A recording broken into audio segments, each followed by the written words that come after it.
समजलंच तुला? काय झालं? 2-2 नाश्ता पोरीला करून ठेवल्यात. शिरा केलाय, दूध चपाती केली.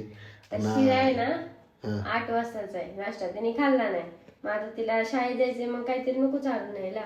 पण दूध चपाती 10 वाजताचा. 10 वाजता 10 वाजले तरी अजून आम्हाला खायला काय नाही.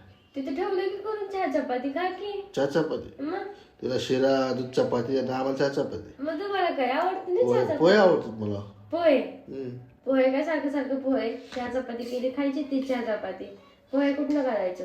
तेच बोललो, पोरीला 2-2 नाश्ता आणि आम्हाला एक पण नाही अजून. चहा चपाती केली तिथे खा तुम्ही. पोहे पोहे करू नका जास्त, समजलं? खा. झालं 5 वर्ष झालं ना, मनात असं चाललंय सगळं. असं नाही काय, तुम्हाला चहा चपाती आवडती ना म्हणून चहा चपाती केली. पोहे कर बोला असतं पोहे केलं असतं ना.